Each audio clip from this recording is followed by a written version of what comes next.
여러분, 광고 아닙니다. 꺼리튜브에서 구독자 이벤트를 진행합니다. 꺼리튜브의 구독자이면서 저의 영상 댓글창에 좋아요와 아무 댓글만 달아주시면 7월 한 달간 총 150분을 추첨해 인터넷 최저가 기준 약 7만원 상당의 홍삼정을 무료로 드리겠습니다. 구독자분들의 많은 참여 부탁드립니다. 당첨 결과는 8월 5일 커뮤니티를 통해 공지해드리겠습니다.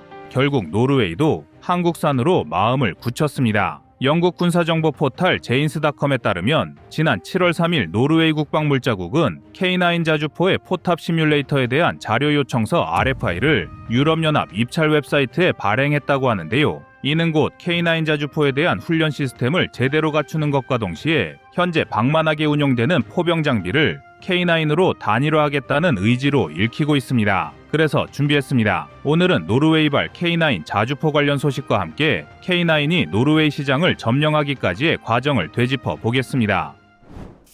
여러분의 구독과 좋아요가 꺼리튜브 운영에 많은 힘이 됩니다. K9 도입 전 노르웨이 포병은 서방을 대표하는 미국의 자주포 M109 팔라딘을 운용하고 있었습니다. 그러나 이는 대부분 1970년대 초 서독에서 구입한 중고물자로 1980년대와 2000년 초반 소규모 업그레이드가 있었지만 여전히 노후 장비로 분류되고 있었습니다. 일각에선 노르웨이의 군전력을 유럽 최약체로 분류하기도 하지만 이는 사실과 다릅니다. 노르웨이 해군은 이지스함을 내척 보유, 해상 전력만 본다면 북유럽에서 가장 강한 해군력을 갖추고 있는데요. 이는 북유럽 국가 중에서 해안선이 가장 긴 영토를 가졌으며 무엇보다 나토의 일원으로서 러시아로부터 유럽을 지키는 북부전선을 담당하고 있었기 때문입니다. 공군력 또한 2000년대 이후 비약적인 발전을 거듭했습니다. 물론 급유기나 조기 경보기 등 지원기 전력은 부족하지만 최근 F-35A를 무려 52기나 도입하는 등 전술기 중심의 항공 전력을 강화하고 있습니다. 해외 파병 경력 역시 북유럽 국가 중에선 가장 많은데요. 그와 더불어 노르웨이 육군사나 FSK와 MJK 등의 특수부대는 유럽 국가 중 가장 실적 영험 많은 최정예라는 명성을 갖고 있습니다. 그러나 일각의 비판대로 육군은 최약체나 다름없었습니다. 노르웨이 정부는 그나마 넉넉지 않은 군비 예산을 해군과 공군에 몰아줬고 때문에 육군의 군사력은 위 팔라딘의 예처럼 방치 상태나 다름없었습니다. 결국 노르웨이는 일부 비축 수량을 제외한 팔라딘 대부분을 퇴역시키기로 결정하는데요. 비슷한 시기에 우크라이나 전쟁이 발발하게 됩니다. 전쟁 후 노르웨이는 헬멧과 전투식량 등 비전투 물자는 물론 경량대전차 화기 M71호까지 아낌없는 지원을 보내줬는데요. 여기에 퇴역 예정이었던 M109A3 팔라딘 22문까지 보내주게 됩니다. 노르웨이의 이러한 신속한 지원 뒤엔 K9이 있었는데요. K9에 빠른 납기가 있었기에 가능한 일이었습니다. 2017년 당시 노르웨이는 한화 디펜스와 A1 구성의 K9 24대와 K10 탄약 제공급 차량 6대, 총 예산 1억 7,650만 달러, 한화 2,452억 원 규모의 계약을 체결했습니다. 한화는 155mm 52구경 포병포를 탑재한 노르웨이명 K9 비다르를 즉시 납품했고 노르웨이는 2022년 11월 K9 4대와 K10 8대를 추가 주문했습니다. 계약의 특이점으로 K9 자주포의 탄약을 공급해주는 장갑차인 K10 탄약 운반차가 함께 수출되었다는 것인데요. K9 자주포가 2001년 처음 터키에 수출된 이래 수백 문이 해외로 판매되었지만 K10 탄약 운반차를 도입한 것은 노르웨이가 최초였습니다. 그만큼 충분한 시간 동안 검증을 거쳤기에 자주포만큼은 K9에 집중하겠다는 노르웨이군의 의지가 엿보이는 대목이었습니다. 2016년부터 시작된 당시 노르웨이의 신형 자주포 교체 사업엔 스위스, 독일 등 유럽 유력 방산업체뿐만 아니라 중국과 러시아까지 참여했었는데요. 물론 우크라이나 전쟁이 발발하기 한참 전이었기에 가능한 일이었습니다. 일단 당시엔 서방 자주포의 대표주자 미국의 M109A6 팔라딘이나 영국의 AS-92 K9의 경쟁 후보로 주목받았으나 뚜껑을 열어보니 K9이 확실한 기술적 우위를 보였습니다. 또 홍보에 열을 올리던 중국의 PLG-05와 러시아 2S-35는 경쟁 상대도 안 되는 논외의 대상이 되어 일찌감치 후보에서 탈락하였는데요. 중국산 PLG-05는 세계 시장 어디에서도 성능이 검증된 적이 없었으며 러시아의 2S-35 칼리차 SB 역시 쌍열포 설계가 단열포로 바뀌는 등 신뢰성이 의심받고 있었습니다. 그리고 이는 현존 최강의 자주포라 불리는 독일의 펜자우비치 2000도 마찬가지였습니다. 분명 펜자오비치 2000은 K9에 비해 탄약 적재량과 연사속도, 사거리 등에서 앞선 부분이 있었으나 가벼운 무게와 기동성은 펜자오비치 2000이 범접할 수 없는 수준이었고 특히 가격 대비 성능이 압도적이었는데요. 펜자오비치 2000 한 대 운용할 예산으로 K9 4대 이상을 도입할 수 있었으니 객관적인 모든 지표가 K9을 가리키고 있습니다. 더구나 펜자오비치 2000은 냉전 이후 지속된 독일의 군축 기조로 인해 마땅한 생산 설비도 없었으며 비싼 가격으로 인해 수출 실적이 저조하다 보니 생산 코스트는 계속 상승하는 추세였습니다. 반면 K9은 전 세계에 2,000문 이상이 보급되어 이미 규모의 경제를 실현한 데다 1년 365일 가동되는 마취병령 국가체제로 움직이는 대한민국의 생산 라인은 도입 가격뿐만 아니라 유지보수 측면에서도 적수가 없는 상태였습니다. 그리고 이때 다방면으로 실시한 노르웨이군의 실전 테스트는 K9의 국제적 신뢰도를 높이는 데 큰 역할을 했는데요. 노르웨이군의 극한 실험에서 시동이 걸리지 않았던 펜자오비치 2000에 비해 K9은 일발 시동 혹한기 성능을 검증받았을 뿐만 아니라 지속적이고 장기적인 성능 향상, 업그레이드 로드맵을 발표한 K9에 비해서도 뒤처질 수밖에 없었습니다. 노르웨이군 테스트 결과 K9은 펜자하우비치 2000보다 넓은 실내 포탑 공간을 가져 반자동 장전 장치를 가진 K9의 운용 효율이 높았는데요. 펜자하우비치 2000은 레오파드 전차의 차체를 재활용하는 설계로 포탑 내부 공간이 협소할 뿐더러 폐쇄기가 자동으로 닫히는데 숙달이 덜 된 탄약병이라면 수동식 장약 장전으로 인한 부상의 위험까지 있었습니다. K9은 장약을 넣은 후 폐쇄기 조작을 수동으로 하므로 사고 확률이 매우 떨어졌는데요. 이 점이 숙련도 면에서 뒤처질 수밖에 없는 노르웨이 장병에겐 큰 이점으로 다가왔고 노르웨이 역시 대한민국처럼 징집병의 비율이 압도적으로 높은 국가였습니다. 이뿐만이 아닙니다. K9은 사격명령 접수로부터 30초 이내 기동 중엔 1분 이내에 초탄을 발사할 수 있으며 15초 동안 3발의 급속 사격과 3분 동안 분당 6발의 최대 발사 속도를 가졌습니다. 일반적으로 자주포는 부대 단위로 3에서 6분 이내에 일제히 사격하며 이유는 적의 대포병 사격을 회피하기 위해 즉각 진지 이동을 하는데요. 이런 슈센스쿠드 움직임에서도 K9의 자동화된 기능이 압도적인 성능을 뽐냈습니다. K9은 자체적인 방호력 역시 뛰어났습니다. 이미 차체의 지뢰 방호력은 우크라이나 전쟁을 통해 여러 차례 확인되었는데요. 2022년 7월에 대전차 지뢰를 밟은 K9 차체의 크라프가 파괴되었지만 사상자는 없었습니다. 또한 적포탄의 낙하 상황에서도 타 자주포 대비 생존성이 매우 높은 것으로 드러났습니다. 현재 노르웨이군은 K9 비다르 자주포 23문 외 비축 수량 42문과 운용 중인 14문, 총 56문에 노후된 M109 A3GN 팔라딘을 보유하고 있는데요. 이 시점에 단지 보유 수량이 24문뿐인 K9용 훈련용 시뮬레이터를 발주했다는 것은 여러 시사점을 갖습니다. 노르웨이군이 유럽연합 입찰 웹사이트에 자료 요청서를 발표함에 따라 현재 개발 중이거나 개발이 완료된 K9 기반 포탑 시뮬레이터 제작사들이 입찰에 응할 것으로 보이는데요.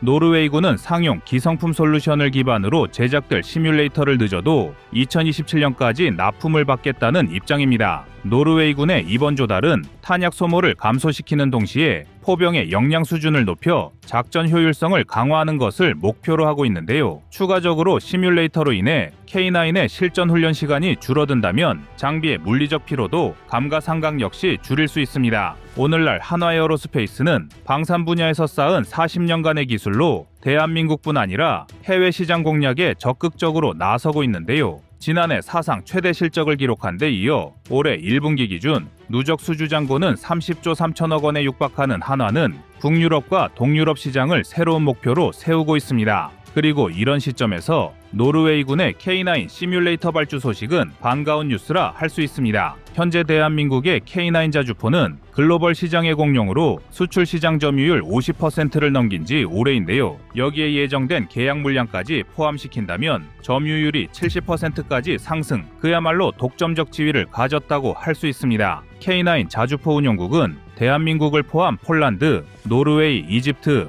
호주, 핀란드, 에스토니아, 터키, 인도 등 전 세계 9개국에 달하는데요. 현재 진행 중인 루마니아와의 계약까지 체결된다면 K9 유저 클럽은 10개국으로 확대될 전망입니다. 유럽의 국가는 모두 50개국, EU 회원국만 따져봐도 27개국, 인구는 5억 명에 달하는데요. 미국과 맞먹는 거대한 집단이자 시장으로 특히 우크라이나 전쟁 안보 이슈로 인해 그 어느 때보다 방산무기 수요가 급증하고 있습니다. 방산 신흥국에서 방산 절대 강국으로 부상한 대한민국이 반드시 선점해야 할 시장일 텐데요. 시장의 추세가 이대로만 유지된다면 한국 방산 독점의 그날도 멀지 않아 보입니다.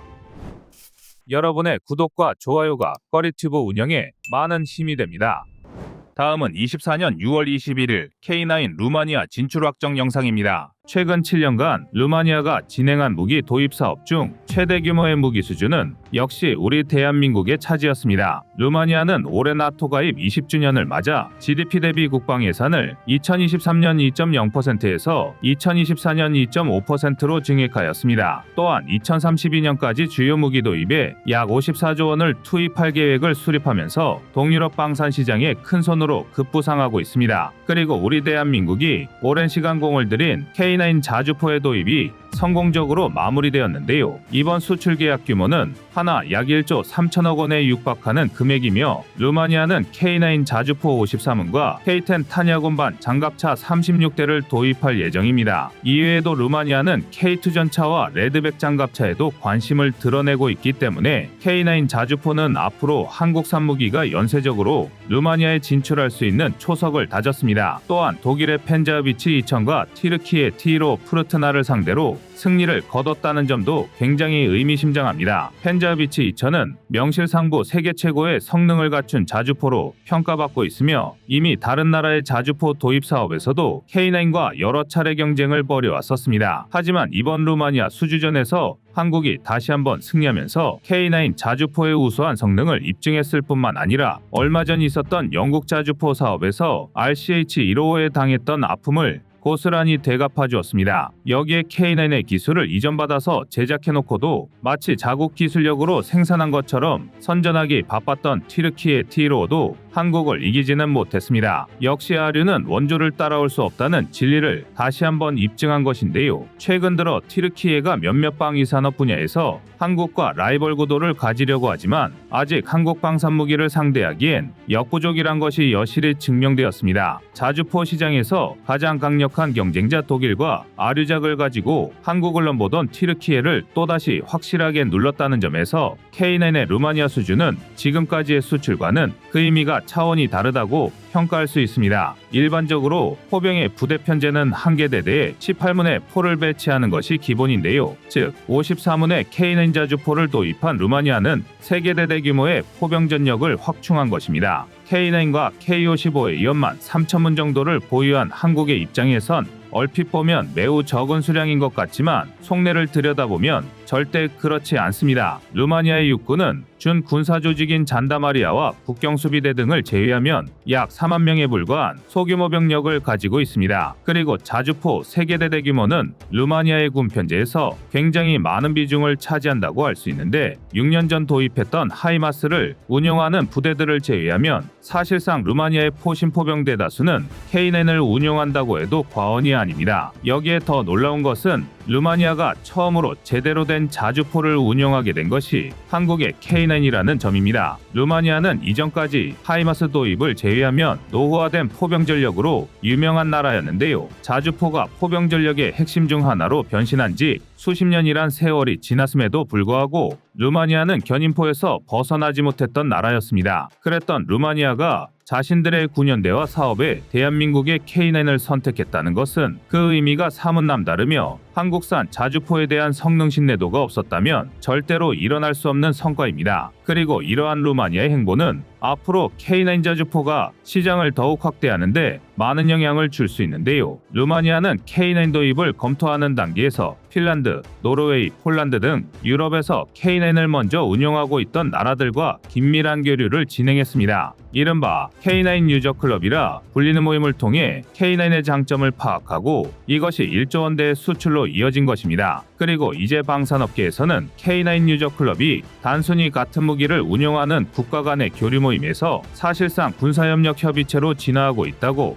평가하고 있습니다. 이는 다시 말해 K9을 사용하는 국가들이 협력이 강화되고 루마니아처럼 K9 유저 클럽을 통해 자주포 도입을 결정하는 사례가 늘어날 수 있습니다. 또한 나토 국가 사이에서 K9 자주포를 도입하는 국가가 계속해서 늘어난다는 것도 한국엔 호재입니다. 루마니아가 K9을 도입하게 되면서 이제 나토의 32개 회원국 중 K9을 운영하는 국가는 6개로 늘어났습니다. 이는 나토 회원국 중 약 18.7%의 국가 비율을 차지합니다. 18%가 넘는 비율도 낮지 않지만 여기에 정규군을 두고 있지 않은 아이슬란드나 지정학적 특성상 육군에 많은 투자가 필요하지 않은 캐나다, K9급의 고급 자주포를 운용하기엔 어려운 일부 국가들을 제외하면 다주포를 운용하는 나라 중에서 K9을 도입한 국가의 실질적인 비율은 훨씬 더 높아진다는 걸 알 수 있습니다. 여러 국가의 군사연합체 내에서 한국의 무기를 사용하는 비중이 높아진다는 것은 군사협력과 전술 차원의 관점에서 추가로 동일한 한국산 무기를 도입하는 국가들이 늘어날 것이라 기대하는 게 당연한데요. 그리고 이러한 K9의 최종 목표는 바로 나토의 최강자 미국입니다. 미국은 사거리를 연장한 신형 자주포의 개발을 중단한 상황인데요. 이에 반해 한국은